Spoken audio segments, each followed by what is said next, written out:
नमस्कार दोस्तों। बांग्लादेश के जो सो कॉल्ड टेम्पररी प्रेसिडेंट या प्रधानमंत्री है, जो भी कह लीजिए उनको, वो चाइना आए हुए थे। और चाइना में आकर वो इतनी डेंजरस गेम खेल कर गए हैं कि मैं बता नहीं सकता हूँ। यानी कि अब बांग्लादेश चाइना का नेक्स्ट विक्टिम बनने वाला है। अब सोचो, देखिए कि आप जुए के टेबल पे बैठे हैं, यानी कि कैसीनो पे बैठे हैं, और वहां पर आप कोशिश कर रहे हैं कि आप जुआ जीत जाए।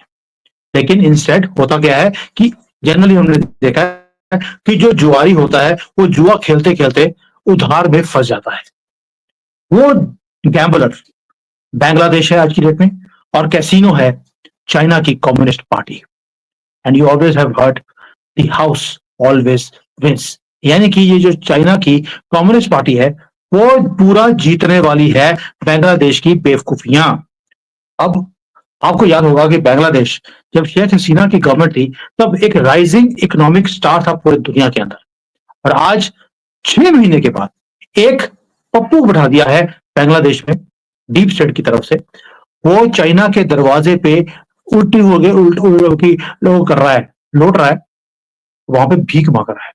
वो कंट्री जो राइज कर रही थी, आज भीख मांगने की नौबत आ गई है 6 महीने के अंदर। लेकिन प्रॉब्लम क्या है? प्रॉब्लम है कि चाइना जो बड़ा ही जनरस था एक भीख देने में, जैसे पाकिस्तान को 50-60 बिलियन डॉलर भीख दे दी एक अपने बीआरए के प्रोजेक्ट के लिए। श्रीलंका था, उसको भी भीख दी। आज देख लीजिए पाकिस्तान का क्या हाल है, श्रीलंका का क्या हाल है। दोनों ही डेट ट्रैप के अंदर फंसे हुए हैं, क्योंकि पॉलिसीज ही बेवकूफों वाली इन दोनों कंट्रीज ने करी। लेकिन अब चाइना भी स्मार्ट हो गया है। उसने भी बांग्लादेश को बड़ी डिफरेंटली ट्रीट किया। यानी कि बांग्लादेश को ऐसे देख रहा है जैसे कि कोई कंट्री का प्रेसिडेंट आया हो, फेक गोल्ड बेच रहा हो चाइना को, और चाइना उसकी बातें सुनता रहे, और खरीदा खरीदा उसे कुछ भी नहीं है। यानी कि बांग्लादेश आया था चाइना में एक जैकपॉट लेने के लिए। लेकिन हुआ क्या? एक इतना डेस्परेट अटेम्प्ट्स करे हैं चाइना को खुश करने के लिए कि मैं बता नहीं सकता हूं। ये एंड में एक डिजास्टर बनने वाला है बांग्लादेश के लिए, और ये म्यूजिक है हमारे लिए, ये भी बताऊंगा कैसे। अब मोहम्मद यूनिस, नाम में मोहम्मद है तो बेवकूफी तो बचती ही है। ये नया फेस आ गया है बांग्लादेश का, जो चाइना के सामने सरेंडर करके गया है। दोस्तों, बांग्लादेश का इंटरिम लीडर है ये, टेम्पररी। और ये वहां पर ऐसे गया था जैसे कि परमानेंट प्रेसिडेंट हो बांग्लादेश का। यहां पर आकर क्या किया? Multi billion dollar deals sign करके गया है, जिसकी औकात ही नहीं है। उसकी खुद की अपने कंट्री में औकात नहीं है, लेकिन चाइना के साथ multi billion dollar deals sign कर ली है। ऑफिशियल रिपोर्ट ये आई है कि बांग्लादेश ने अपने जो रिलेशंस हैं वो चाइना के साथ बहुत ज्यादा मजबूत कर लिए हैं। लेकिन रियलिटी में मैं यहां बैठा हूं, मुझे मालूम है क्या हुआ है। इसकी बेइज्जती करके इसके वापस भेज दिया गया। क्यों? क्योंकि बांग्लादेश यहां पर जुआ खेलने आया था। जुआ खेला उसने 3 चीजों पे। एक, उसको था कि जो पुराने लोन बांग्लादेश ने ऑलरेडी चाइना से लिए हैं, उसका रेट ऑफ इंटरेस्ट कम कर दिया जाए। चाइना ने मना कर दिया। दूसरा, चाइना को ये इन्होंने बोला कि भाई जो हमारे स्ट्रेटेजिक एसेट्स हैं, ये हम आपको देते हैं, हमारे पोर्ट, हमारी रिवर्स, सारा कुछ आपको दिया, ताकि आपको वाइटल इंफ्रास्ट्रक्चर का एक्सेस और रिसोर्सेज का आपको मिल सके। तीसरा, इन्होंने बोल दिया मोहम्मद यूनिस ने कि भाई हम चाइना के वेपन्स को खरीदेंगे।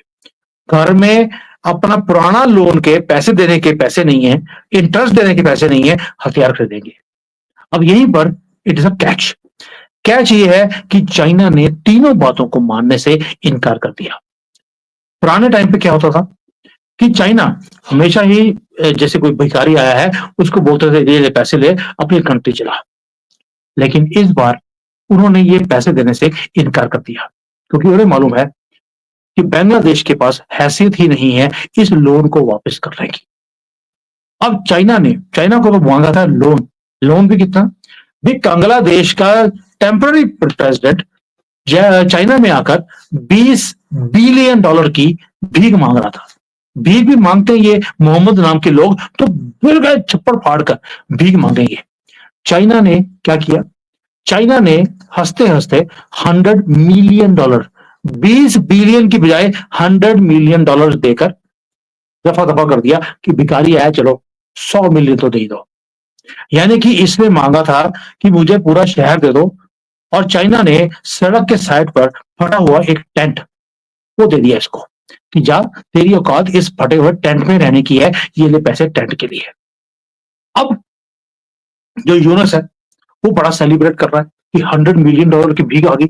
साथ में चाइना ने इसमें खुश करने के लिए एक कमिटमेंट दे दिया, इन्वेस्टमेंट करेंगे 2.1 बिलियन डॉलर की बांग्लादेश के अंदर। लेकिन दोस्तों, ये लोन नहीं है, ये कमिटमेंट भी नहीं है, ये प्रॉमिस भी नहीं है। एक एग्रीमेंट किया है कि हम हो सकता है हम करें। और चाइना का जो ट्रैक रिकॉर्ड है वो यही है कि अगर वो ऐसी प्रॉमिसेस करता है, वो अगले दिन भूल भी जाता है कि मैंने कोई ऐसा प्रॉमिस किया था। यानी कि 0/0। और ये क्लासिक चाइनीज डिप्लोमेसी है कि जो छोटे छोटे कंट्रीज हैं उन्हें अपने पीछे लगाओ, उन्हें भीख मांगने के लिए बार बार बुलाते रहो, उन्हें डिपेंडेंट करते रहो, और कभी भी किसी भी चीज को एग्री नहीं करो और ना ही कुछ दो। जब उनको जरूरत हो तो उन्हें बस के नीचे फेंक दो। जैसे श्रीलंका को जब पैसों की जरूरत थी, चाइना ने मना कर दिया। पाकिस्तान को जरूरत थी, मना कर दिया। लेकिन पहले शुरू में उनको बोलते रहे पैसे आ रहे हैं, पैसे दे रहे हैं, लेकिन बाद में कुछ नहीं होता। दोस्तों, अब बांग्लादेश ने भी एक खेल खेला। खेल ये था, जो तीस्ता रिवर है उसे बेच दिया। अब आप बोलेंगे ये तो भारत के साथ धोखा किया, क्योंकि शेख हसीना ने बोला था कि ये तीस्ता रिवर प्रोजेक्ट वो हमें देने वाली है। ये एक शॉकिंग यू टर्न था बांग्लादेश की डिप्लोमेसी का, क्योंकि जो तीस्ता रिवर प्रोजेक्ट है ये बहुत ही ज्यादा इंपॉर्टेंट है। ये वाटर प्रोजेक्ट जो भारत को मिलने वाला था, अब चाइना को खुश करने के लिए ये जो मोहम्मद यूनुस नाम का नया जानवर इस दुनिया में आया है, उसने उठाकर बीजिंग को दे दिया। वो क्यों? क्योंकि तीसरा प्रोजेक्ट भारत को भी इफेक्ट करता है। जो क्रिटिकल वाटर सप्लाईज है भारत की, वो इंपैक्ट होगी इस प्रोजेक्ट के साथ। और अगर चाइना इसके अंदर आया, वो एक प्रेशर पॉइंट बन जाएगा भारत के खिलाफ इस रीजन के अंदर। अब बांग्लादेश ने तो गैम्बल खेल लिया, जुआ खेलने का आदत है, तो उसने बोल दिया कि मैं हार तो चुका ही हूं, चलिए ये भी मैं दांव पे लगा देता हूं। और उसे लगता है कि ये प्रोजेक्ट देने के बाद बांग्लादेश के ऊपर थोड़ी सी राहत मिलेगी, चाइना की चैरिटी इसके ऊपर आनी शुरू हो जाएगी। चाइना ने जवाब ही नहीं दिया है। जिस तरह से चाइना ने अपनी ग्रिप पाकिस्तान, अफ्रीका, श्रीलंका के ऊपर टाइट करी थी, उसकी डिप्लोमेसी एक ही चीज के ऊपर है कि किस तरह से वो चंगुल में फंसा सकता है बांग्लादेश को। कोई जवाब नहीं। और बांग्लादेश ने उसके बाद क्या किया? एक और काम कर दिया, इनको बोल दिया चाइना को कि जो आपके फाइटर प्लेन है वो हम खरीद लेंगे। मुझे समझ नहीं आया कि इसको बंदे को समझ है या नहीं है।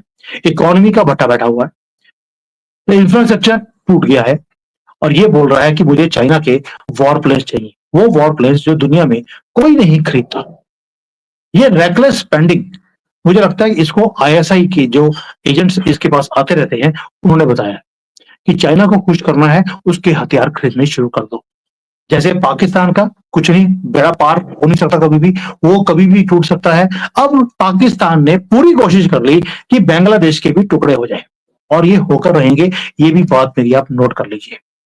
अब चाइना चाइना ने ये सारी बदतमीजी सुन तो ली, 2-3 दिन के लिए बैठा रहा, यहाँ पर भीख मांगता रहा, लेकिन उन्होंने पैसा देने से इनकार कर दिया। क्योंकि अगर चाइना ने बोला है, अगर मैं तुम्हें पैसे देता हूं, तुम मुझे इन रिटर्न मुझे क्या दोगे? और चाइना चाहता क्या है?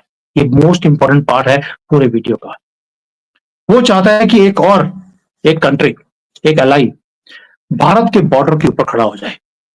पाकिस्तान उसने ऑलरेडी खड़ा कर दिया। इधर बांग्लादेश को वो डिपेंडेंट करता जा रहा है अपने ऊपर, और वो चाहता है कि इसको जब भी यूज करना पड़े भारत के खिलाफ, कभी भी कॉन्फ्लिक्ट हो, तो बांग्लादेश को वो यूज कर सकता है। बांग्लादेशी जिहादी ऑलरेडी भारत के अंदर 5 करोड़ से ज्यादा इलीगली रह रहे हैं। ये गाजा पट्टियां पूरे भारत में इसीलिए बनाई गई हैं ताकि इनको यूज किया जाए। दूसरा, चाइना चाहता है कि जो स्ट्रेटेजिक रिसोर्सेज है बांग्लादेश के, जैसे तीसरा प्रोजेक्ट है, वो सारे उसके कंट्रोल में आ जाए, ताकि कल को भारत के साथ भी उसको वो लीवरेज ले सकता है, यूज कर सकता है। और तीसरा, डेट ट्रैप की डिप्लोमेसी। चाइना पैसे दिखाता रहेगा, ये भी जैसे स्ट्रीट डॉग होता है, मुंह से लारी निकलती रहेंगी मोहम्मद यूनुस के, लेकिन वो डिक्टेट करेगा ढाका की पॉलिसीज को। वही काम उसने पाकिस्तान में किया, वही श्रीलंका में, अब वो बांग्लादेश को भी यही करने वाला है।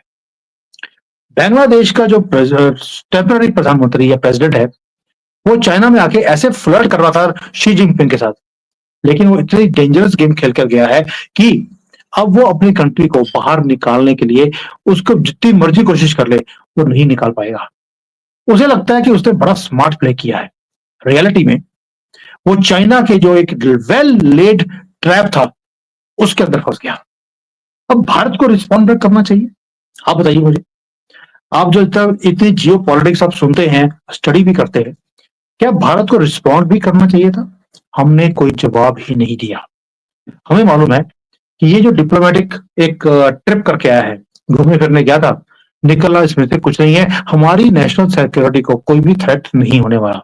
यस, अगर चाइना के हथियार या वॉर प्लेन्स ये खरीदता है, जिसकी हैसियत नहीं है इनकी खरीदने की, लेकिन अगर ये खरीद लेता है, तो हो सकता है कि हमें उसका काउंटर मेजर करना पड़े।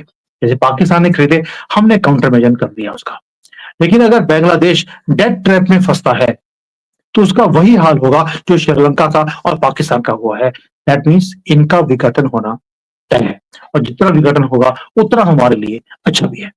यानी कि बांग्लादेश ने किसी से कुछ नहीं सीखा, सिर्फ पाकिस्तान से सीखा कि सरेंडर कैसे करना है, अपनी कंट्री को बेचना कैसे है, और किस तरह से चाइनीज को खुश रखना है।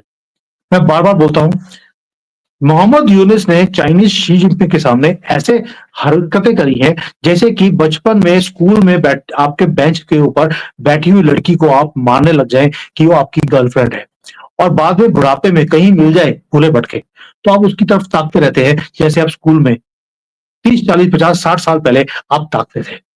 वही हाल मोहम्मद यूनिस का शी जिनपिंग को देखने के बाद हुआ है। अब बांग्लादेश का होगा क्या? दोस्तों, बांग्लादेश आज की डेट में भारत से रिलेशनशिप तोड़कर डाइवर्सिफाई कर रहा है अपने आप को चींगुओं के साथ। मेरे हिसाब से ये वही डम बेवकूफों वाली मिस्टेक है जो पाकिस्तान ने भी करी थी, और आज उनकी इकोनॉमी डिजास्टर में है।